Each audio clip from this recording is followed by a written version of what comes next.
নমস্কার বন্ধুরা, শ্রাবণী রান্নাঘরে আপনাদের সবাইকে স্বাগত জানিয়ে আমি আবারও একটা রান্নার ভিডিও নিয়ে আপনাদের সামনে চলে এসেছি।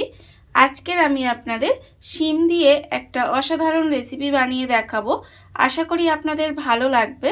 তার জন্য কিন্তু আমার পুরো ভিডিওটা আপনাদের দেখতে হবে। আর দেখা শুরু করার আগে একটা লাইক দেবেন আর সুন্দর একটা কমেন্ট করতে কিন্তু ভুলবেন না। তাহলে চলুন আজকের আমি শিম দিয়ে কি বানাই সেটা আপনারা একবার দেখে নিন। শিমের এই রেসিপিটা বানানোর জন্য প্রথমে আমি এখানে দেখুন গ্যাসটা অন করে একটা কড়া বসিয়ে দিয়েছি আর কড়ার মধ্যে দিয়েছি আমি সর্ষের তেল। এখানে আমি প্রায় 4 চামচের মতো সর্ষের তেল দিয়েছি। তেলটা আমার এখানে গরম হয়ে গেছে। এবারে আমি তেলের মধ্যে দিয়ে দেব, দেখুন আমি এখানে রেখেছি কিছুটা বিউলির ডালের বড়ি। সেই বড়িটা আমি তেলের মধ্যে দিয়ে দিলাম। বড়িটা তেলের মধ্যে দিয়ে বড়িটা আমি খুব ভালোভাবে ভেজে নেব। একটু বড়িটা লাল করে প্রথমে ভেজে নিতে হবে। বড়িটা আমার এখানে লাল করে ভাজা হয়ে গেছে। এবারে বড়িটাকে আমি তেল থেকে আলাদা করে তুলে রেখে দেব। বড়িগুলো আমি এখানে আলাদা করে তুলে রেখে দিয়েছি। আর এখানে দেখুন শিমগুলো কিন্তু আমি দুদিকের যে আঁশটা থাকে সেটা ছাড়িয়ে নিয়ে একটা শিমকে দুভাগ করে নিয়েছি। এইভাবে শিমগুলো আমি কেটে ধুয়ে ভালোভাবে পরিষ্কার করে রেখেছি। এবারে আমি যে তেলের মধ্যে বড়িটা দিয়ে ভাজলাম সেই তেলের মধ্যেই কিন্তু শিমগুলো দিয়ে দেব। তেলের মধ্যে আমি শিমগুলো দিয়ে দিয়েছি। এবারে আমি এর মধ্যে দেব অল্প সামান্য একটু হলুদের গুঁড়ো আর দেবো আমি এতে অল্প একটু নুন আর হলুদ দিয়ে আমি শিমগুলো একটু প্রথমে ভেজে নেব। শিমগুলো আমার এখানে হালকা করে ভাজা হয়ে গেছে।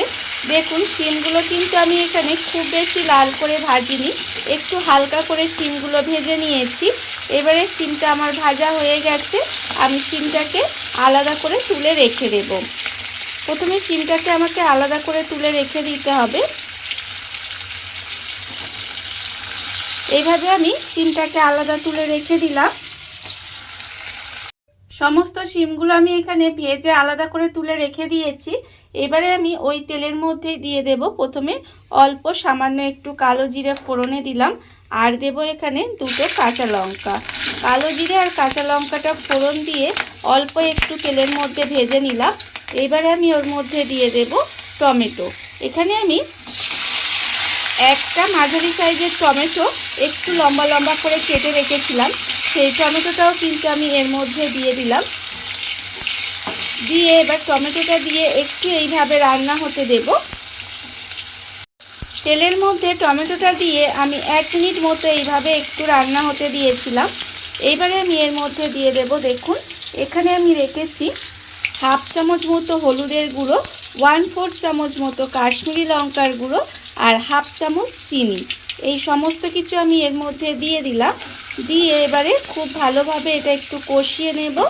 আর এই সময় আমি নুনটাও দিয়ে দেব। নুনটা কিন্তু এখানে আন্দাজ মতো দিতে হবে, যেহেতু শিম ভাজার সময় আমি একটু নুন দিয়েছিলাম তাই আমি এখানে পরিমাণ মতো এই সময় একটু নুনটা দিয়ে দিলাম। দিয়ে এবার মশলাটা খুব ভালোভাবে একটু কষিয়ে নিতে হবে। একটু সময় নিয়ে মশলাটা কষিয়ে নেব। আমি কিন্তু এখানে রান্নাটা সম্পূর্ণ নিরামিষভাবে করছি। আর এটা কিন্তু যে কোনো নিরামিষ দিনে আপনারা বাড়িতে বানিয়ে দেখবেন, খেতে কিন্তু অসম্ভব সুন্দর হয়। এবারে আমি এটা মশলাটা খুব ভালোভাবে একটু কষিয়ে নিচ্ছি। মশলাটা আমার এখানে খুব ভালোভাবে কষানো হয়ে গেছে। দেখুন এবারে আমি এর মধ্যে দিয়ে দেব জল। এখানে কিন্তু আমি খুব বেশি জল দেব না, অল্প পরিমাণে একটু জল দিলাম। এই হাফ বাটির মতো আমি এখানে জল দিয়েছি। দিয়ে এবারে এটা একটু রান্না হতে দেব এইভাবে। গ্রেভিটা আমি এইভাবে বেশ কিছুক্ষণ রান্না হতে দিয়েছিলাম। দেখুন যখন দেখবেন গ্রেভিটা বেশ ভালোভাবে ফুটে গেছে তখন কিন্তু আমি এর মধ্যে দিয়ে দেব যে বিউলির ডালের বড়িগুলো আমি এখানে ভেজে রেখেছিলাম, সেই ডালের বড়িগুলো আমি এখানে দিয়ে দিলাম। আর আমি এর মধ্যে দিয়ে দেব যে শিমগুলো আমি এখানে ভেজে রেখেছি, সেই শিমগুলোও কিন্তু আমি এর মধ্যে দিয়ে দিলাম। দিয়ে খুব ভালোভাবে এটা মিশিয়ে দেব।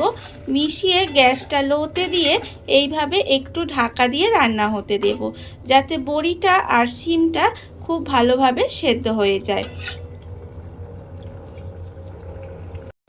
গ্যাসটা লোতে দিয়ে ঢাকা দিয়ে কিন্তু বেশ কিছুক্ষণ এইভাবে রান্না হতে দিয়েছিলাম। দেখুন এর ফলে কিন্তু শিমটাও আমার বেশ ভালোভাবে সেদ্ধ হয়ে গেছে, আর বড়িগুলোও তো সেদ্ধ হয়ে গেছে, দেখতেই পাচ্ছেন সমস্ত কিছু এখানে সেদ্ধ হয়ে গেছে। আর টমেটোগুলো কিন্তু আমি এইভাবে লম্বা লম্বা করে দিয়েছি, তার কারণ হচ্ছে টমেটোগুলো আমার এখানে সেদ্ধ হয়ে যাবে কিন্তু বেশ একটু গোটা গোটা থাকবে, তাহলে দেখবেন খেতে বেশ ভালোই লাগে।